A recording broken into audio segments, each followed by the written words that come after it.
Первая группа крымских паломников в составе 35 человек вернулась из хаджа на родину в Крым сегодня, 11 сентября. Более 20 дней мусульмане из Крыма, в числе других единоверцев со всего мира, совершали обряды большого хаджа, посетили исторические, знаковые для исламского мира места в Медине и Мекке.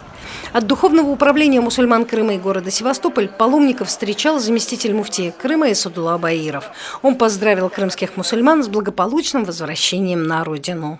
Слава Богу, альхамдулилля, все прошло хорошо. Всех наших паломников, все в здравии и в благополучии возвращаются. Следующая группа будет возвращаться завтра, иншаллах. И до 19 числа все 6 групп, иншаллах, должны вернуться на родную землю. В Крыму мусульман с нетерпением ждали родные и близкие. Волнующие мгновения встречи все ближе. Каждый высматривает в терминале сына, брата, мужа, отца, сестру или бабушку. Чувства, конечно, переполняют. Ждем, не дождемся, скучали. И все это в таком состоянии, я не знаю, возвышенные очень чувства, конечно. Вот Аллах сметете, пимзиан давар кельме. Аллах сметете. Но мы очень счастливы, ждем уже, не дождемся. И детки вон ждут, 3 деток у нас. Очень рады, что приехал, ждали. Многие встречающие не могли сдержать слез, ведь хадж – это серьезное испытание для человека. Уезжая к местам поклонения, мусульманин прощается с семьей, оставляет сбережения, если в случае его смерти семья останется без кормильца, пишет завещание и ни в коем случае не едет в долг. Так было, так есть и так будет. Несмотря на сложную дорогу, многочасовые перелеты, сотни километров поездок по автодорогам, паломники выполнили все обряды и ритуалы, которые включает в себя хадж. Возрастная категория паломников разная, как молодые крепкие люди, так и пожилые. Среди паломников есть даже 85-летняя бабушка, для которой хадж был целью всей жизни. Allah size de kısmet etsin. 85 yaşına geldim, varıp borcumu verdim. Allah size de kısmet etsin.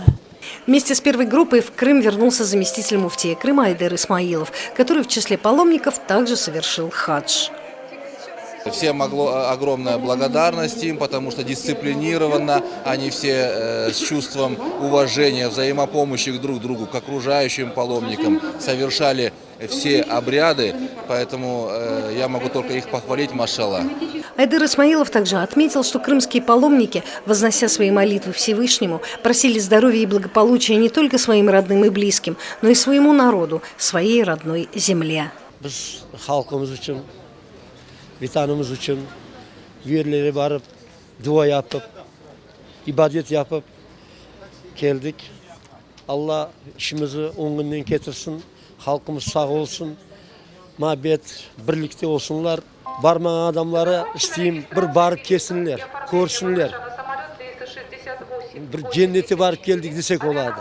Вот кısmet olsa onda dualar, çok dua yaptık. Хорантay için, millet bizim için. İnşallah güzel hepsi güzel olsun. Birinci önce biz tabii ki milletimiz için dua yaptık. Bu vatanda güzelce yaşayıp da güzelce müdahale etmeye, bütün bu provokasyonlardan uzak durmak için. Ve gerçekten muftiyata bir teşekkür bildirmek isteyiz.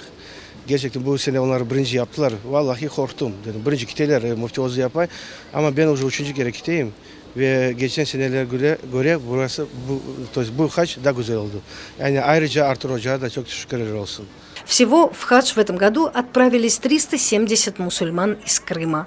Зера Эмирсуин Дилявер Мемеджанов, пресс-служба Духовного управления мусульман Крыма и города Севастополь.